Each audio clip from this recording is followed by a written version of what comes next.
Hey everybody, welcome back to Crew Cuts. Today I want to review Axiom Verge, which I have had the pleasure of playing for the last few weeks, and I was just so excited for this game to come out because, of course, Nintendo's not giving us another Metroid game, so we gotta find something else to fill the hole to get our fix, and I came across this wonderful game a while back. I've just been waiting for it to be released on Wii U.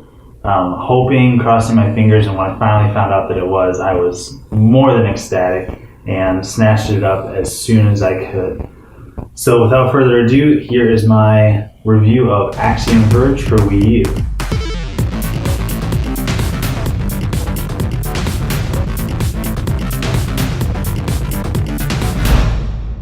The controls are pretty good, they're pretty solid. It's not exactly like a Metroid game, which is fine and it's fantastic because, it's not a direct rip-off. It's its own thing, it paves its own way, but it still controls similar to a Metroid. I don't know if I would say as fluid because there's a lot of stuff going on. You have a drill, you've got this weird glitch gun thing all alongside your regular weapons, you have a drone that you can shoot out. All of these are mapped to different buttons on your gamepad, and I know that that's different from previous versions of the game, like the PS4 version, I think, and the Xbox version is different because it has less buttons, or the PC version is different than the console versions, but I just know that the Wii U version is a little bit different than the other ones, and that you can map so many different things out. You don't have to keep switching them up by going into the menu because it's all mapped out. So for the most part, the controls are pretty fluid. You'll have a little bit of difficulty here and there with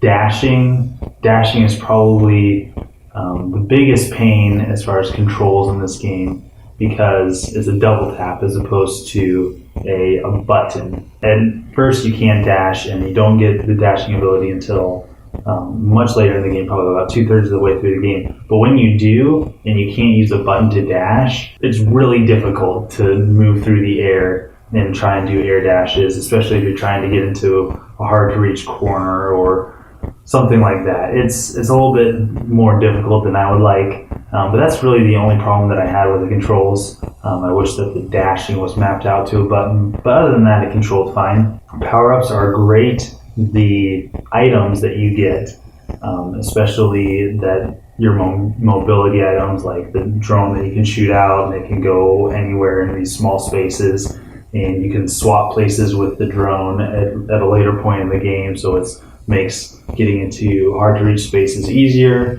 Like I said, the dashing, you can dash through walls, teleport. There's just so many different mobility options, and it makes moving the character around a whole lot of fun.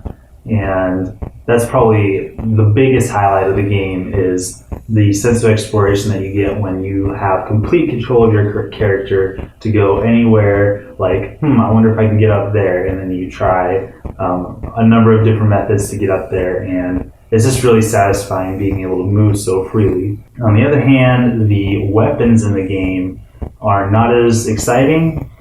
There's probably about 4 or 5 of them that are good. There's I think there are 29 different weapons in this game. 3 of them are secret weapons, and I was not able to explore many of the secret worlds at all. I was only able to find one that it kind of hand feeds you, and the rest of them are hidden away in possible different locations, and I really haven't had that amount of time to go and explore and try and find the other secret worlds where you can get these guns. As far as the regular guns of the game, they're all cool for 2 seconds, and then you realize, this isn't practical, or this doesn't really do as much damage as compared to my regular blaster, or this weapon just does it better. This weapon can go through walls, this one can't, therefore I will use this weapon.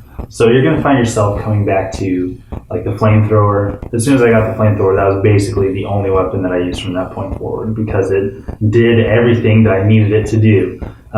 The kill verb was good until I found the weird distortion beam thing. The kill verb has a small magnetic field that goes out in front of you, basically a close range weapon, and there's another close range weapon that was just you can hold as opposed to fire repeatedly.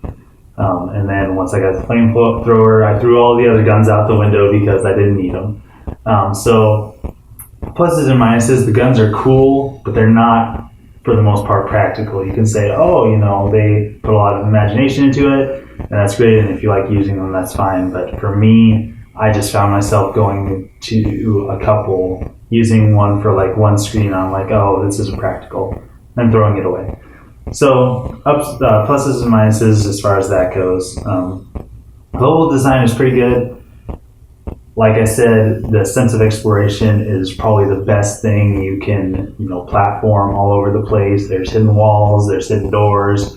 You can try and drill into any wall you want. Not that it'll work, but it gives you that option. Like, oh, there are some walls that are hidden that you have to drill through, and you're going to find yourself trying to drill through all sorts of different walls, and that's great. Sometimes it gets monotonous, and sometimes it's kind of a pain though. Like if you are in a section where it's vertical, you get to the top, and then you're like, oh, there's this thing up in the corner there. I wonder if I can get to it. And then you try, and if you don't quite execute it right, or if there really wasn't anything there, then you have to go all the way back up and try again. And so that can get monotonous, and it's kind of a chore. But other than that, the exploration is great. Sometimes it's confusing where to go next. I had to consult a guide a couple of times. It wasn't a huge problem, but sometimes it was just a little confusing. And there's no way to fast travel, which is kind of a big deal. Like, I want to get from here to here, areas that I've already explored. But in order to do that, if I haven't gotten to a certain point in the game, I'm going to have to go all the way around, all the way through this, and it's just a chore. Thankfully, about halfway through the game, you're going to unlock this middle zone that's basically like a train station from one end of the map to the other. And you can get off in most of the zones off of this floating head train thing. I don't know how to describe it, but you can't get to all of the zones. There's some zones that are outlying and you can't get to them, which, I can't complain too much. But without that and without other means of fast travel, it can be a chore going back and forth. Enemies are kind of, I don't know, I just didn't find a whole lot of variety in the enemies. Like, oh, here's another one that crawls up walls. Here's another one that floats and kind of follows me. Here's another one that just walks back and forth. And I wasn't intimidated by many of the enemies. Like, first of all, like when an enemy first pops out, I'm like, whoa, oh crap, he's trying to kill me. And then once I get the hang of it, it's like, oh, it's no big deal. So the combat isn't really something to look forward to. I think Metroid probably does it a little bit better, but the exploration makes up for it. Boss battles, there's one really good boss battle that's really tough at the point in the game in which you encounter it, and you might have to backtrack to beat it, and you have to have a good strategy. That one was really good. The first 6 boss battles that you go through are really not challenging, or as soon as you figure it out, it's a snap and it's not anything big. They look cool, but they're not, anything to enhance the gameplay experience. There's 1 or 2 other bosses that are okay, but for the most part, the boss battles really didn't do it for me. They're big, but they're not epic, because you can find out how to beat them real quick, and that's the end. So lastly, the story. It's really, really confusing. I'm sure it's really, really smart, and I understand it at a surface level, you can kind of follow what's going on, but there's so much that's down deep that after a certain point in the game, halfway through the game, you're like, I have completely lost track of where this story's gone. Not because it hasn't done a good job of keeping you up on it, but it's just, I don't know, it's so dense as far as philosophical and trying to get you to understand planes of existence and stuff. I'm just like, I really don't know what's going on. So I'm sure that it's really smart, but I couldn't make heads or tails of most of it besides the surface level stuff. So anyway, that's Axiom Verge. I recommend that you go out and get it. I'll give it, now that I've beaten it, I think I'm going to give it an 8.5. 8.5, it's a good game, it's worth it, especially in the absence of Metroid. This is the game to fill the gap for a while. So please go out and buy Axiom Verge by Thomas Hatt. One guy made this game, which blows my mind. Absolutely blows my mind. You did a great job, Mr. Hatt. And while you're at it, why don't you give us a thumbs up? Give the crew a thumbs up. Thank you guys so much for watching this review of Axiom Verge for the Wii U. We'll see you next time. Signing out.